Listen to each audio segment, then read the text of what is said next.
2 to win. Tossed up, Cam goes over the top. WA solidify themselves at the top of Australian cricket. Their second straight Sheffield Shield final victory. Their second straight triple crown. If you focused on the early stages of the footy season, you might have missed that WA just won the Sheffield Shield. They've been doing a lot of winning lately. The Shield, One Day Domestic Cup, the Big Bash League, all of them for 2 years running. Things that are West Australian: a dry heat, iron ore, crayfish, and winning at cricket. So why is that? I'm Patrick Stack. This is ABC Sport Daily. Clint Wheeldon is a senior cricket commentator for ABC Grandstand. He hails from the big state of Western Australia. Clint, 3 titles this summer for a second consecutive season. Why is WA so good at cricket? It's a very good question, Patrick Stack. Very good question indeed. It is remarkable. They're calling it the six-peat over here in the West. Tremendous performance. There are a lot of things that need to go your way. WA won the big moments in all 6 of the titles that you're thinking about. Down the ground, it's in the air, it could be out. That's the end of Sutherland, it's a shame. The trap was set and the Vicks perish. For 210, Western Australia in the driving seat. There's been a lot of work done over the last couple of years when you would remember, and most people that would remember, the situation WA was a basket case for a number of seasons, couldn't win a thing. And then a number of decisions were made. Justin Langer was brought back in as the senior coach. In the 2 years that he was there, he had the ability, because of the prestige in which he's held in WA, to change an awful lot about the expectations from the players, to change the expectation of what was the high performance unit. Won the 2 Big Bash titles when he was at the helm of the Scorchers, and then got picked up and got taken by the Australian team. But within those 2 years, it was almost the perfect 2 years for Justin Langer to make a really big mark early on and then hand over to Adam Voges. And this is another fine example of staying the course. The people at board level and beyond, after the second year of Adam Voges' reign, there was a lot of question marks about whether he was the person to take over, hadn't had the immediate success that Justin Langer had brought, but they stayed the course, stuck with him, decided not to break the coaching role up into 2 jobs, one for the Scorchers and one for the One Day and the Sheffield Shield team. They believed in what he had to do,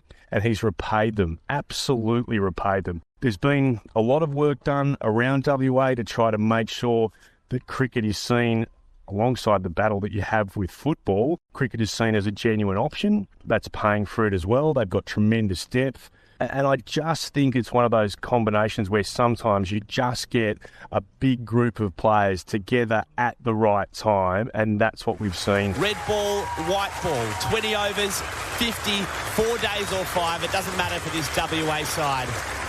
They win it all. They are the kings of Australian domestic cricket. You touch on Justin Langer, and I think the presence of JL is huge in Australian cricket, but especially in the West. No doubt Voges benefited from what Langer built, but it would be a hard yardstick to measure yourself against. How are they different as people and as coaches? Well, Justin is, as I think now commonly regarded, Justin is an absolute perfectionist, unbelievably intense. He has huge demands on the players around him. There's a lot of care for his players. And I think we've seen that of late as well. Particularly, it's sort of come out, the amount of work that he's been doing behind the scenes with Cameron Bancroft. Shot's a lovely shot. And a boundary for Cam Bancroft. Adam Voges is probably more of the modern-day coach, where he's a really good man manager, very smart cricket-wise as well, just like Justin is, but he's a more sort of inclusive style of coach. Justin was exactly what WA needed, by the way, at the time. But he had the ability to look some of the players in the eyes who weren't doing what they needed to do, who weren't looking after themselves off-field, and actually point the finger at these guys and go, this is unacceptable. If you want to be part of this, you have to improve what you're doing. And Adam Voges has been able to continue on with that and continue to build with this great group of players that have come through afterwards as well. So I think it's a combination. He was the right man for the job at the time, and then Christina Matthews has made another tremendous decision by backing Adam Voges afterwards. And I do think the other interesting thing is that there has been, WA actually goes against the grain, that argument that you have to have it absolutely everybody on board at board level, everybody on board at high performance level, everybody on board down towards grade cricket, WA's had some real issues.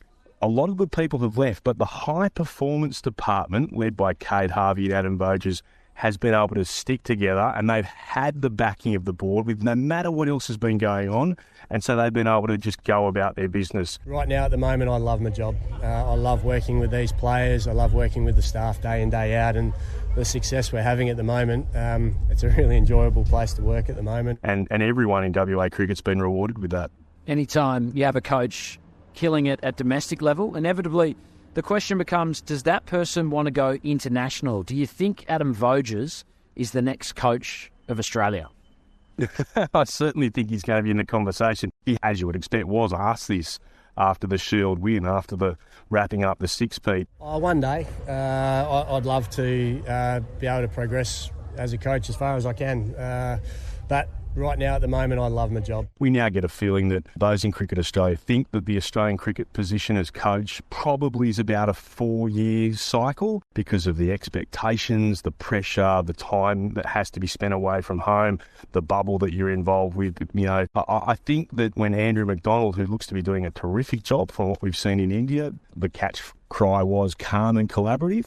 He certainly is that. Adam Voges is that as well. So if Andrew McDonald, when his time is up, I think Cricket Australia would be mad not to have a look at what Adam Voges has been able to achieve with WA and think, can we bring this across to an Australian side of things? I think he certainly would be in that conversation, and so he should be. Just returning to the glut of pure raw talent that Western Australia is producing right now, and you even consider those who didn't play in the Shield final. There's a heap of outstanding players. Is WA just producing more raw talent, or is this about the way the talent is being nurtured? I think it's a bit of both. I think there's been, as you said, that lucky sort of group at times when you seem to produce a whole heap of talent at once. And WA's had this along the way for a number of years. You remember the Tests team of 40-odd years ago had 7 West Australians in it. So I think there's that element. Sometimes you just get lucky, but there's no doubt there's been a lot of work involved in making sure that the best talented cricketers get identified, the youngsters, and they get brought through. They get elite training. They come down. The WACA does a lot of work with them. They've got really good coaches, and they've spent a lot of time doing that. Now, I'm not saying other states don't do that too, because I think that's ridiculous. I'm sure they do that as well. So it's a combination that I think WA had the structures in place to make sure that the talent coming through actually was recognised and trained up. You need a little bit of both of those things to happen at the same time, and the cliche stack is the proof is in the pudding. They're able to identify these players and to get them through and see what they've been able to achieve since then. So yeah, it's the old little bit from column A, a little bit from column B. A little bit from column C, Clint Wheeldon. Thank you so much for your time. We appreciate it. Stacky, one more thing. I'll just wave this flag as well. Let us not forget the WA women's team that recently picked up the WNCL title and, of course, the WBBL title from the just a couple of years ago. So, yeah, cricket's going pretty well in the big state. Good to chat to you. Headlines. And speaking of cricket, did you see Steve Smith's announcement on Twitter? Namaste, India. I've got some exciting news for you. I'm joining IPL 2023. Yes, that's right. I'm joining an exceptional and passionate team in India. Well, namaste to you, Steve. We reckon this might be a commentary teaser rather than a franchise teaser, but I guess we're going to have to wait and see. Rugby Australia boss Hamish McLennan yesterday said he found Rugby League's reaction to Joseph Suaalii's defection to be hysterical, comparing them to crybabies. NRL legend and Canterbury football boss Gus Gould had this to say about the matter on Channel 9. Go now. Go now. I don't know how Nick would feel about it. Don't let the door hit you on the arse on the way out. See you later. Gone.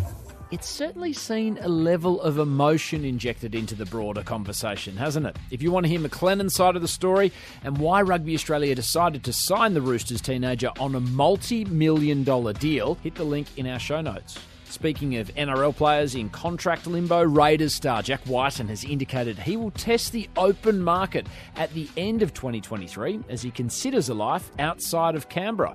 And one of the better Aussie sport moments of last year was Andrew Redmayne's grey wiggle routine that helped the Socceroos pass Peru in a penalty shootout and into the World Cup. under new rules coming in July 1, his theatrics might be under threat. The laws state that keepers, quote, must not behave in a way that unfairly distracts the kicker, e.g. the delay of taking the kick, touching the goalposts, the crossbar or the net. This feels a bit open to interpretation to us. That story's one to watch.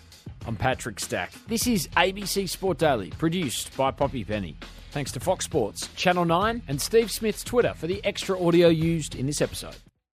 Hit subscribe for more or try out the ABC Listen app for thousands of other podcasts all ad-free.